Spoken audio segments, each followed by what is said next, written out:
Assalamualaikum warahmatullahi wabarakatuh. Perkenalkan, saya perwakilan dari kelompok 2. Pada video kali ini, saya akan mempresentasikan hasil dari diskusi kami tentang fiber optik. Nah, mungkin kalian, orang jaringan, tidak asing lagi tentang hal ini, namun bagi kalian yang bukan orang jaringan, pasti akan bingung. Maka dari itu, adanya video ini saya akan menyampaikan dan menjelaskan tentang fiber optik.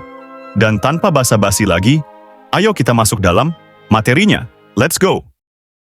Wait, sebelum masuk pada materinya, saya ingin memperkenalkan teman-teman saya yang tampan ini, dan juga saya ingin memberitahu bahwa saya tidak sendiri dalam membuat presentasi ini.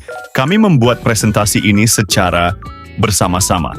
Oke, perkenalkan Adhe Noval Anugrah Atallah, yaitu saya sendiri, dan saya selaku audio. Dan di sebelah kanan Anda, Yedija Esa Diarta selaku desainer presentasi, dan di sebelahnya lagi ada Fachri Dwi Ramadan selaku penyusun materi, lalu yang terakhir ada Muhammad Rizky Ramadan selaku editor. Dan itulah anggota dari kelompok 2. Dan saya kira cukup perkenalannya, mari kita masuk dalam materinya, let's go! Baik, di slide yang pertama adalah fiber optik, dan sebenarnya apa sih fiber optik itu? Fiber optik adalah teknologi yang menggunakan serat kaca atau plastik untuk mentransmisikan data dalam bentuk cahaya. Serat optik ini memiliki kemampuan untuk mengirimkan informasi dengan kecepatan tinggi dan dalam jarak yang sangat jauh, tanpa banyak kehilangan sinyal. Serat optik sering digunakan dalam jaringan internet, telekomunikasi, dan berbagai aplikasi lain yang membutuhkan kecepatan transfer data yang tinggi. Keuntungan utama dari teknologi ini adalah bandwidth yang besar dan ketahanan terhadap gangguan elektromagnetik. Nah, di slide yang pertama ini mungkin sudah ada yang paham. Oke, kalau gitu, kita lanjut ke slide yang kedua. Di slide kedua ini, saya akan memberitahu cara kerja fiber optik. 1. Cahaya sebagai pembawa data. Sinyal data diubah menjadi cahaya. 2. Serat kaca sebagai media. Cahaya merambat melalui serat kaca yang sangat tipis. 3. Pantulan cahaya. Cahaya terus memantul di dalam serat. Keempat, kecepatan tinggi, cahaya sangat cepat, sehingga data juga terkirim dengan cepat. Dan begitulah cara kerja fiber optik. Oke, kita lanjut ke slide ketiga. Oke, di slide ketiga ini, kita akan membahas karakteristik fiber optik. Bahan dasar. 1. Core. Bagian inti tempat cahaya bergerak, terbuat dari kaca atau plastik dengan indeks bias tinggi. Cladding. Lapisan luar core, dengan indeks bias lebih rendah untuk memantulkan cahaya kembali ke core. Coating. Lapisan pelindung luar untuk melindungi core dan cladding dari kerusakan fisik. 2. Kecepatan transmisi memiliki kemampuan untuk mentransmisikan data dengan kecepatan sangat tinggi, hingga terabit per detik. 3. Efisiensi transmisi kehilangan sinyal, attenuation, sangat rendah dibandingkan dengan kabel tembaga. Tidak rentan terhadap interferensi elektromagnetik, EME. Dan, ya, itulah karakteristik fiber optik. Mari kita lanjut ke slide keempat. Yo, di slide keempat ini saya ingin memberitahu bahwa sebenarnya fiber optik memiliki kelebihan dan kekurangannya tersendiri, dan tidak selalunya baik untuk digunakan. Dan mari, kita bahas terlebih dahulu kelebihannya. Kelebihan fiber optik. 1. Cepat, transmisi data sangat cepat. 2. Kapasitas besar, bisa menampung banyak data. 3. Tahan gangguan, tidak mudah terpengaruh gangguan listrik. 4. Jarak jauh, sinyal bisa merambat jauh. 5. Aman, sulit disadap. 6. Jarak jauh, sinyal cahaya bisa merambat jauh tanpa melemah. 7. Kecil dan ringan, mudah dipasang. 8. Tahan lama, tidak mudah rusak. 9. Tidak mudah terbakar, aman saat digunakan. Yaps, itu tadi kelebihan dari fiber optik. Dan mari, kita bahas kekurangannya. Kekurangan fiber optik. 1. Mahal. Biaya instalasi yang tinggi. Rentan fisik, mudah rusak jika tertekuk atau terpotong. 3. Kurang fleksibel, Sulit dibentuk. 4. Belum merata, belum tersedia di semua daerah. 5. Butuh keahlian khusus, memerlukan teknisi khusus untuk instalasi. 6. Pemasangan rumit, membutuhkan keahlian khusus dan peralatan yang berbeda dari kabel tembaga. 7. Perbaikan sulit. Jika ada serat yang putus, perbaikannya membutuhkan waktu dan biaya yang cukup besar. Nah, itu tadi adalah kelebihan dan kekurangan dari fiber optik. Dan mungkin kalian sudah paham dengan kelebihan dan kekurangannya. Baiklah, kalau gitu kita lanjut ke slide yang kelima. Oke, di slide yang kelima ini, kami ingin memberitahu kepada kalian bahwa fiber optik memiliki tahap perkembangannya. Dari awalnya, untuk keperluan medis, hingga sebagai alat transfer data. Sejarah fiber optik. Awal mula, 1930-an, peneliti Jerman, Heinrich Lamm, berhasil mentransmisikan gambar menggunakan bundel serat kaca untuk keperluan medis. Namun, teknologinya masih memiliki banyak kehilangan cahaya. 1960-an, Charles K. Kao dan George Hockham mengusulkan bahwa serat kaca bisa digunakan untuk komunikasi jarak jauh jika kotoran di dalamnya diminimalkan. 1970-an, Corning Glass Works berhasil menciptakan serat optik dengan tingkat kehilangan daya yang rendah, memungkinkan transmisi data jarak jauh. Perkembangan modern 1980-an. Teknologi fiber optik mulai diterapkan secara luas dalam jaringan telekomunikasi. Menggantikan kabel tembaga. 2000-an. Fiber optik menjadi tulang punggung jaringan internet global, mendukung teknologi seperti 4G, 5G, dan IoT. Sekarang ini, dengan kapasitas data yang sangat besar, fiber optik digunakan dalam berbagai aplikasi seperti telekomunikasi, televisi kabel, perangkat medis, dan sensor industri. Nah, dari hasil rangkuman kami, mungkin Anda paham bahwa fiber optik dulu tidak sebagus sekarang. Dan itulah sejarah fiber optik. Kalau gitu, kita lanjut ke slide yang keenam. Oke, di slide yang keenam mungkin agak lama dalam penjelasannya, tetapi ini akan membuat Anda paham pada masing-masing jenisnya. Jadi kami ingin memberitahu Anda bahwa fiber optik memiliki beberapa jenis sebagai berikut. 1. Berdasarkan mode transmisi, ada dua jenis yaitu 1. Single mode, untuk jarak jauh dan kecepatan tinggi.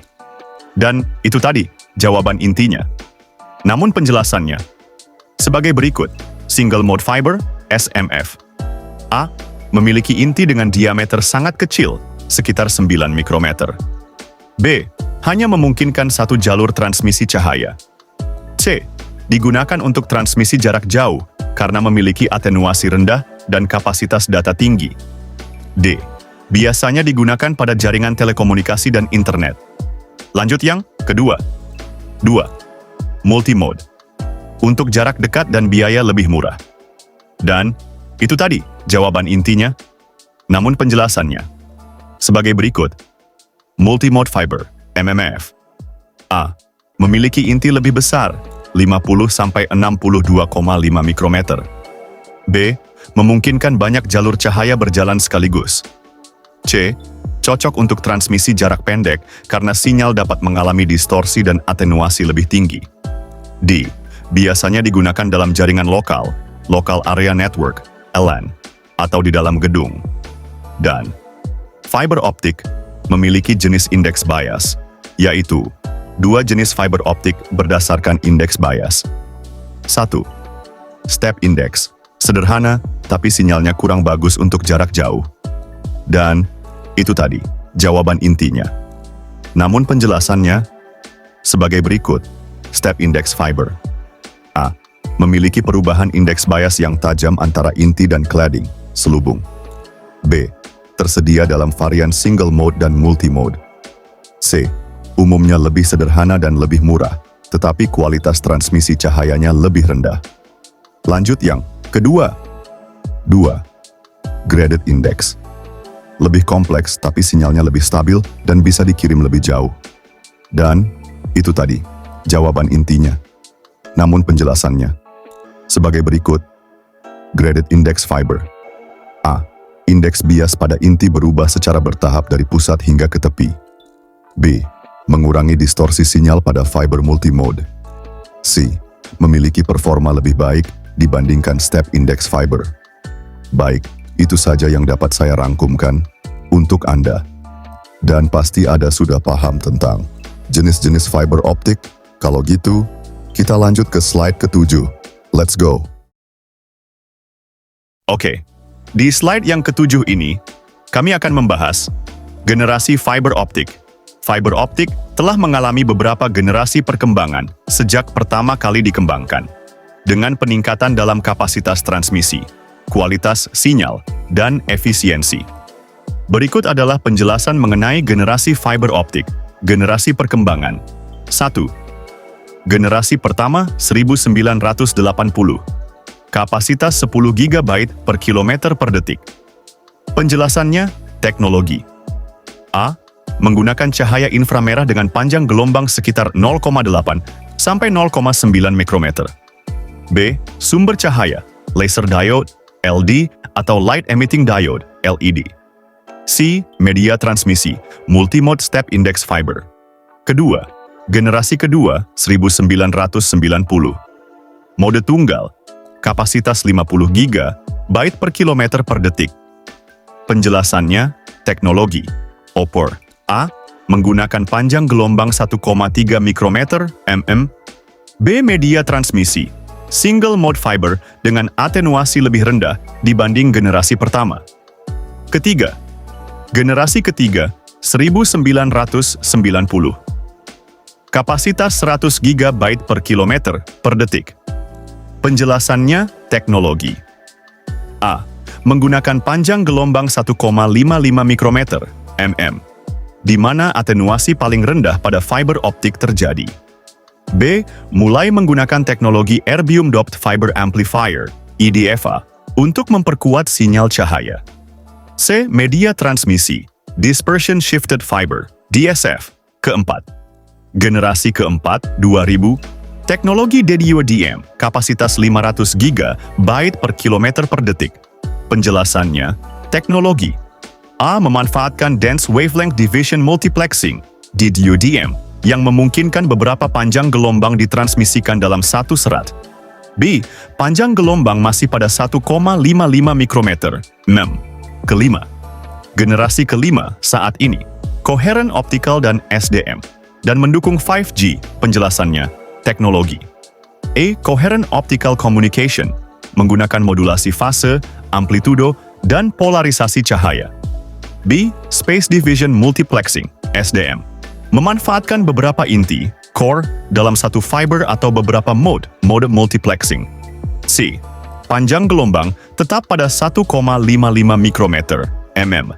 Generasi ke-6 masa depan, fokus pada hollow core fiber dan quantum communication, berpotensi kecepatan PBPS. Penjelasannya, prediksi. A. Akan mengembangkan teknologi fiber core yang mengurangi dispersi dan atenuasi secara signifikan.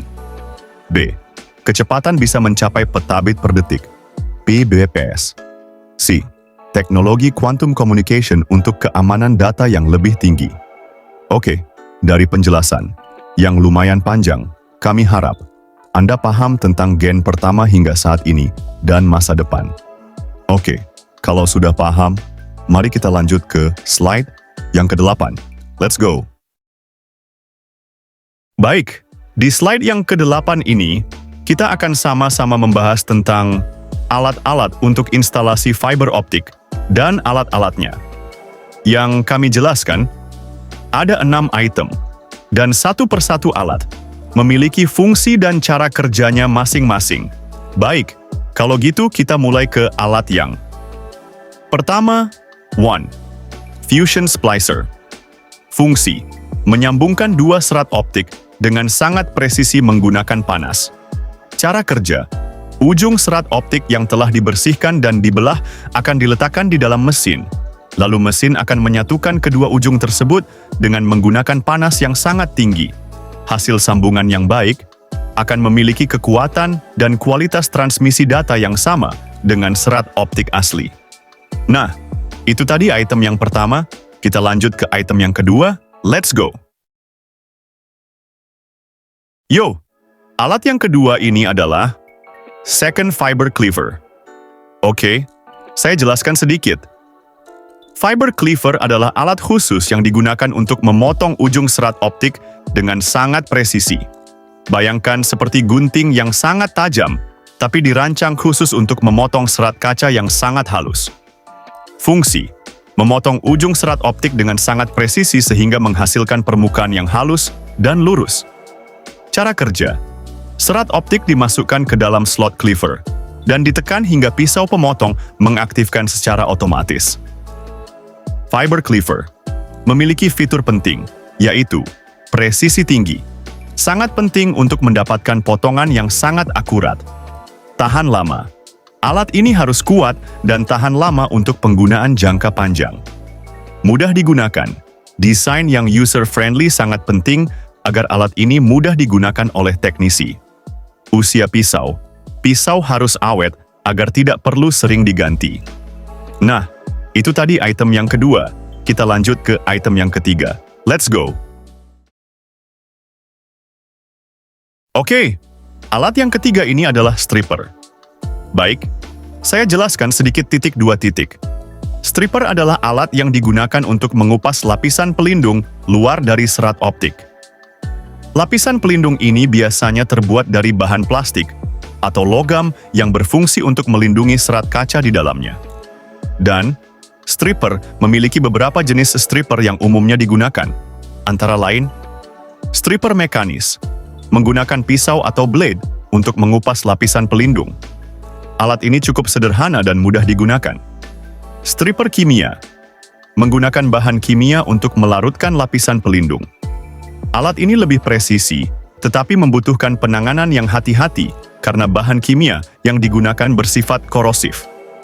Stripper thermal, menggunakan panas untuk melunakkan lapisan pelindung sehingga mudah dilepaskan. Alat ini cocok untuk jenis kabel tertentu. Dan ada hal penting yang perlu diperhatikan. Mari saya jelaskan, jangan terlalu mengupas. Mengupas lapisan pelindung terlalu banyak dapat merusak inti serat. Hindari membengkokkan serat titik. Setelah lapisan pelindung dilepaskan, hindari membengkokkan serat terlalu tajam karena dapat menyebabkan retak. Gunakan alat dengan benar. Ikuti petunjuk penggunaan stripper dengan benar untuk menghindari kerusakan pada serat optik. Oke, itu tadi penjelasan item yang ketiga. Kita lanjut ke item yang keempat. Let's go!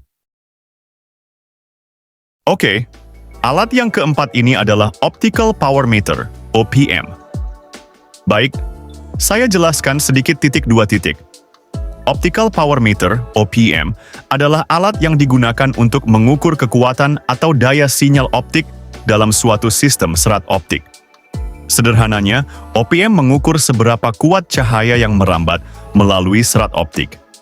Dan berikut fungsi dan cara kerjanya. Fungsi: mengukur daya optik yang keluar dari suatu sumber cahaya atau yang diterima oleh suatu detektor. Cara kerja: OPM dilengkapi dengan berbagai jenis konektor yang sesuai dengan jenis konektor pada serat optik. Dan berikut fitur-fitur Optical Power Meter, OPM. A. Rentang pengukuran. OPM memiliki rentang pengukuran daya yang cukup luas untuk mengakomodasi berbagai jenis sinyal optik. B. Akurasi. OPM modern memiliki akurasi yang sangat tinggi, sehingga hasil pengukuran dapat diandalkan. C. Konektor.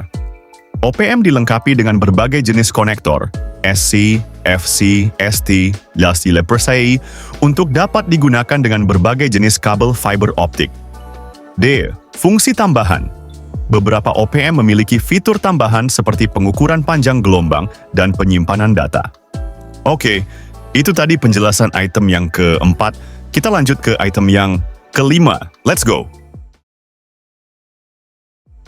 Oke, alat yang kelima ini adalah Optical Time Domain Reflectometer, OTDR. Baik, saya jelaskan sedikit dua titik. Optical Time Domain Reflectometer, OTDR, adalah alat yang sangat canggih digunakan untuk memeriksa dan memecahkan masalah pada kabel serat optik. Bayangkan seperti radar untuk kabel fiber optik, alat ini memungkinkan kita untuk melihat ke dalam kabel dan mengidentifikasi berbagai masalah yang terjadi di sepanjang kabel. Dan berikut fungsi dan cara kerjanya. Fungsi: mengukur panjang serat optik, lokasi sambungan, dan kehilangan sinyal pada suatu link serat optik. Cara kerja: OTDR memancarkan pulsa cahaya ke dalam serat optik dan mengukur waktu yang dibutuhkan pulsa untuk kembali ke OTDR. Kegunaan OTDR: instalasi kabel. Untuk memeriksa apakah ada kerusakan pada kabel setelah instalasi. Pemeliharaan jaringan. Untuk menemukan lokasi kerusakan pada jaringan fiber optik. Menganalisis kualitas kabel. Untuk mengukur panjang kabel, atenuasi, pelemahan sinyal, dan parameter lainnya. Oke, itu tadi penjelasan item yang kelima. Kita lanjut ke item yang keenam. Let's go! Oke, alat yang keenam ataupun item yang terakhir ini adalah Visual Fault Locator, VFL. Baik, saya jelaskan sedikit dua titik. Visual Fault Locator, atau sering disebut VFL, adalah alat yang sangat penting dalam dunia jaringan serat optik. Sederhananya, VFL adalah semacam senter khusus yang digunakan untuk memeriksa kontinuitas atau kelancaran jalur serat optik. Alat ini memancarkan sinar laser berwarna merah yang akan masuk ke dalam serat optik. Dan berikut fungsi dan cara kerjanya. Fungsi: menemukan titik-titik kerusakan pada serat optik seperti patahan atau sambungan yang buruk. Cara kerja: VFL memancarkan cahaya laser ke dalam serat optik dan titik kerusakan akan terlihat sebagai titik terang. Kegunaan VFL: A. Mendeteksi kerusakan.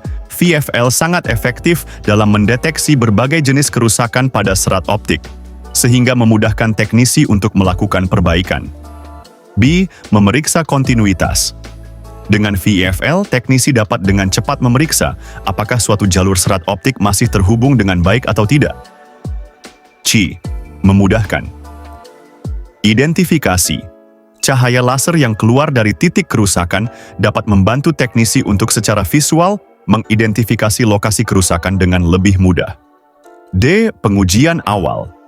Sebelum melakukan pengukuran yang lebih presisi dengan alat OTDR, Optical Time Domain Reflectometer, VFL sering digunakan sebagai pengujian awal untuk memastikan tidak ada kerusakan yang signifikan pada serat optik.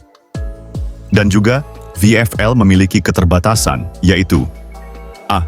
Tidak dapat mengukur redaman. VFL hanya dapat mendeteksi adanya kerusakan, namun tidak dapat mengukur besarnya redaman atau kehilangan sinyal pada serat optik. B. Jangkauan terbatas. Untuk kerusakan yang sangat kecil atau jauh di dalam serat optik, VFL mungkin tidak dapat mendeteksinya dengan jelas. Oke, itu tadi penjelasan dari item yang keenam, ataupun item terakhir, dalam penjelasan alat-alat untuk instalasi fiber optik. Baik. Kalau gitu kita lanjut ke slide selanjutnya. Let's go! Oke, di slide kali ini selain dari keenam alat tadi, ada juga alat pendukungnya sebagai berikut. A. Light source. Sumber cahaya yang digunakan untuk menguji kontinuitas serat optik. Penjelasannya, light source, atau dalam bahasa Indonesia sering disebut sumber cahaya, adalah segala sesuatu yang menghasilkan cahaya. Cahaya ini bisa berupa sinar tampak yang dapat kita lihat, atau radiasi elektromagnetik lainnya yang tidak terlihat oleh mata telanjang. B. Fiber identifier. Alat untuk mengidentifikasi serat optik yang benar. Penjelasannya, fiber identifier, atau sering disebut sebagai pengidentifikasi serat optik, adalah alat yang digunakan untuk mendeteksi keberadaan sinyal cahaya dalam suatu serat optik tanpa perlu memotong atau merusak serat tersebut. Alat ini sangat berguna dalam instalasi, pemeliharaan, dan troubleshooting jaringan serat optik. C. konektor. Digunakan untuk menghubungkan serat optik dengan perangkat lain seperti router atau switch. Penjelasannya, konektor adalah komponen elektronik atau perangkat keras yang berfungsi untuk menghubungkan dua atau lebih perangkat atau komponen listrik. Konektor memungkinkan aliran data, sinyal, atau daya listrik antar perangkat tersebut. Bayangkan konektor sebagai semacam jembatan yang menghubungkan dua pulau terpisah. D. Benda kerja, seperti meja kerja, alat pembersih, dan lap kering. Penjelasannya, benda kerja adalah suatu bahan atau material yang akan diproses atau diolah menjadi suatu produk akhir sesuai dengan desain atau spesifikasi yang diinginkan. Bahan ini bisa berupa logam, kayu, plastik, atau bahan lainnya. Benda kerja ini dapat berupa bahan mentah yang belum dibentuk, atau bisa juga sudah melalui proses awal, seperti pemotongan atau pencetakan. Nah, itu tadi, penjelasan tambahan tentang alat pendukung fiber optik. Baik, kalau gitu, kita lanjut ke slide selanjutnya. Let's go! Baik teman-teman, di slide kali ini adalah kesimpulan dari tema fiber optik, dan saya dengan rekan-rekan saya sangat berterima kasih kepada kalian yang sudah bersama-sama menyimak ataupun menonton videonya sampai habis. Dan di video ini saya tidak bermaksud menggurui, tetapi saya hanya men-sharing ilmu. Apa yang saya tahu dan rekan-rekan saya tahu. Dan berikut kesimpulannya. Fiber optik telah menjadi tulang punggung infrastruktur komunikasi modern. Kecepatan, kapasitas, dan keandalannya yang tinggi menjadikan fiber optik sebagai pilihan utama dalam berbagai aplikasi. Dengan terus berkembangnya teknologi, fiber optik akan terus memainkan peran penting dalam menghubungkan dunia dan mendorong kemajuan teknologi. Dan yang terakhir adalah penutup. Dan sebagai penutup, mari kita ingat kembali peran besar fiber optik dalam perkembangan dunia modern. Bahwa serat optik merupakan teknologi penting dalam komunikasi modern. Keunggulannya membuatnya menjadi pilihan utama untuk transmisi data jarak jauh. Namun, tetap memiliki tantangan seperti biaya tinggi dan pemasangan yang kompleks. Teknologi ini telah mengubah cara kita berkomunikasi, bekerja, belajar, dan bahkan menjalani kehidupan sehari-hari. Dengan kemampuannya untuk mentransmisikan data dengan kecepatan luar biasa, kapasitas besar, dan jarak yang jauh, fiber optik telah menjadi tulang punggung dari jaringan komunikasi global yang kita andalkan setiap hari. Tidak hanya itu, fiber optik juga menjadi solusi untuk tantangan masa depan. Dalam era digital yang semakin berkembang, kebutuhan akan koneksi internet yang lebih cepat, lebih stabil, dan lebih efisien menjadi semakin penting. Teknologi fiber optik memungkinkan kita untuk menjembatani jarak fisik dan membuka peluang baru, seperti telemedicine yang memberikan akses kesehatan di daerah terpencil, pendidikan jarak jauh yang memperluas akses pengetahuan, dan transformasi industri yang berbasis pada kecerdasan buatan dan Internet of Things, IoT. Namun, semua ini juga mengingatkan kita pada tanggung jawab yang harus kita emban. Kemajuan teknologi seperti fiber optik bukan hanya soal inovasi, tetapi juga bagaimana kita memanfaatkannya dengan bijak untuk menciptakan dampak positif bagi masyarakat dan lingkungan.